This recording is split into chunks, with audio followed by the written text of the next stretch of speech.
ஒரு விஷயத்த எப்படி இடியாப்ப சிக்கலா மாத்தணும் அப்படின்னு கேட்டோம்னா, அதுக்கு ஏகப்பட்ட உதாரணங்கள் இருக்கும். தியரிகள் கூட இருக்கும். ஆனா வருங்காலங்கள்ல உதாரணம், தியரி எல்லாத்தையும் தூக்கி சாப்பிட்டுருவாய்ங்க. காரணம் ஜெலன்ஸ்கி எப்படி 3 வருஷம் நடந்துக்கிட்டாருன்னு பாருய்யா!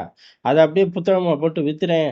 என்ன இப்ப கெட்டு போச்சு அப்படிங்கிற மாரி ஆயிப்போச்சு. காரணம் அப்பேற்பட்ட ஒரு ட்விஸ்ட் அண்ட் டர்ன்ஸ் எடுத்து உக்ரைன காப்பாத்துனா சரி ரைட்டுன்னு சொல்லலாம். உக்ரைன மேற்கொண்டு மேற்கொண்டு பலி குடுத்துக்கிட்டே இருக்கான் மனுஷன்.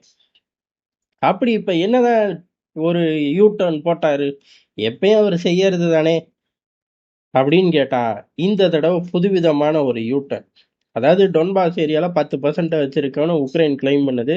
இல்லடா அவனுக்கு ஒரு 5, 6% தான் இருக்கு அப்படின்னு நம்ம பயலுக ரஷ்யா கிளைம் பண்றாய்ங்க. ஏதோ ஒண்ணு 10% ஒண்ணும் பெருசு இல்ல. 90 அங்கிட்டு போயிருச்சுல்ல. 10% வச்சுட்டு நிம்மதியா உட்கார முடியுமா? அப்படின்னு கேட்டா, முடியாது.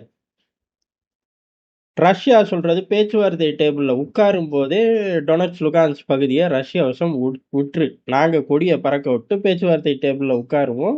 மத்ததெல்லாம் பேசி முடிச்சுக்குவோம் அப்படிங்கிறதுதான். மத்த பகுதிகள்ல ராணுவம் எங்க நிக்குதோ அங்கேயே நிக்கட்டும். இந்த பஃபர் ஜோன்ல நாங்க ஃபுல்லா பின்வாங்கிக்கிறோம் அப்படிங்கிறதுதான் அவங்க ஃபர்ஸ்ட்ல இருந்தே சொல்லக்கூடிய ஒரு விஷயம். ஆனா இப்ப ஜெலன்ஸ்கி என்ன சொல்றாரு அப்படின்னா, டொனட்ஸ், லுகான்ஸ் டொன்பாஸ் ஏரியால இருந்தே பின்வாங்கிருவோம். எது 90% இருந்து ரஷ்யா பின்வாங்கிறணும். 10% இருந்து உக்ரைன் பின்வாங்கிரும். பேச்சுவார்த்தைய ஆரம்பிப்போம். அந்த பேச்சுவார்த்தையில இந்த பகுதிகளை எல்லாம் ஒரு வாக்கெடுப்புக்கே விட்டுருவோம். மக்களே முடிவு பண்ணட்டும் அப்படின்ட்டாரு. 90% இருந்து ரஷ்யா வெளில போவானா அப்படின்னு கேட்டா, ரஷ்யா மட்டும் கிடையாது. எந்த ஒரு நாடும் வெளில போகாது. ஏடா 90% 4 வருஷம் கஷ்டப்பட்டு எவ்வளவோ பஞ்சாயத்துகள சந்திச்சு பிடிச்சு வச்சா, அங்கேருந்து பின்வாங்குன்னா, பின்வாங்குவாய்ங்களா யாராச்சும்? ஆனா ஜெலன்ஸ்கி அப்படி சொல்றார்.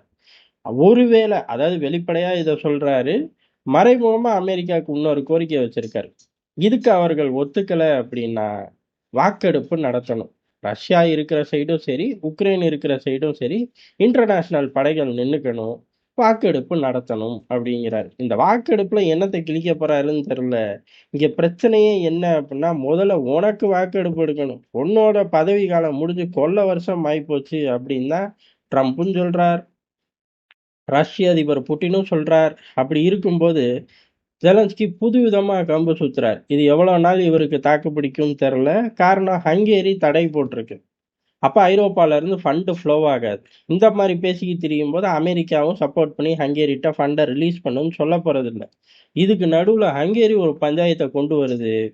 என்னோட எனர்ஜி தேவைகளை இவன் உடைக்க பார்க்கறான், சிதைக்க பார்க்கறான். எப்படி நார்ட் ஸ்ட்ரீம் 1 பைப்லைனை தகர்த்தது மூலியமா ஜெர்மனிக்கு மிகப்பெரிய அளவு சேதத்தை உண்டாக்குனாங்களோ, அதே போல எனக்கு உண்டாக்க உக்ரைன் இப்போ ஒரு சதி திட்டம் தீட்டுது அப்படின்னு சொல்லி ஹங்கேரி இப்ப பதிவு பண்ணுது. நான் வேடிக்கை பார்க்க மாட்டேன். ஜெர்மன் மாதிரி விசாரணை குழு போட்டு வருஷ கணக்குல ஓட்ட மாட்டேன்.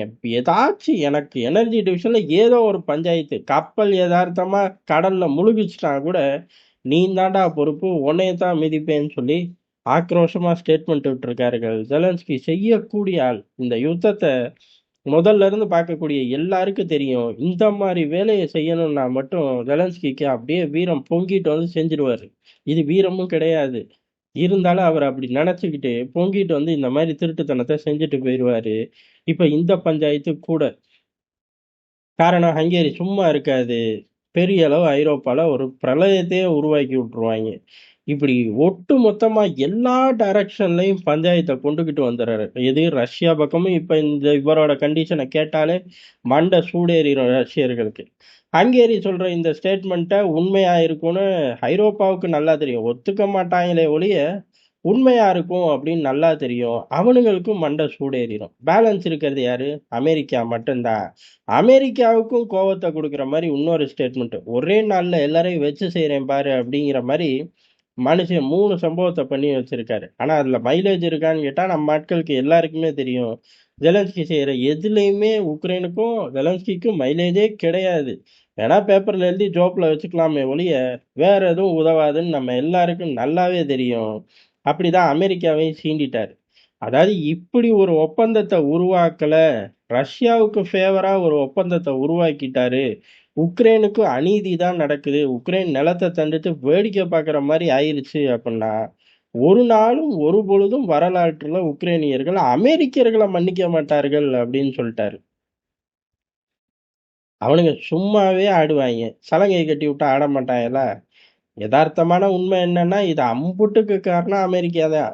ஆனா அப்பல்லாம் விட்டுப்புட்டு, அண்ணன் அமெரிக்கா என் கூட இருக்கான். நான் அவனுக்கு தம்பி மாரி அப்படின்னு சொல்லி குதிச்சுப்புட்டு, இப்ப வந்து நிலத்த அவங்களுக்கு புடுங்கி குடுத்துட்டீங்களா, உங்கள எங்க மக்கள் மன்னிக்க மாட்டார்கள்ங்கிறாரு. உண்மையிலேயே அந்த மக்கள் மன்னிக்க கூடாத ஆள் யாரு அப்படின்னா, ஜெலன்ஸ்கியும் அவரோட டீமும் தான். இந்த பயலுகள அடிச்சு விரட்டுனாலே, ஒழுங்கா இருந்த ஊரு இப்படி அதல பாதாளத்துல ஆப்பிரிக்கா பகுதி மாரி மாறி இருக்காது. இன்னமும் கெட்டுப் போல.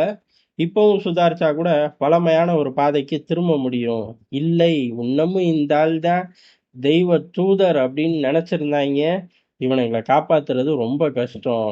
வரும் நாட்கள் கூடுதலாக சிக்கலாக்கி விடுறதுக்கு இவர் இப்ப துடிக்கிறாரு. யாரு? ஜெலன்ஸ்கி துடிக்கிறாரு.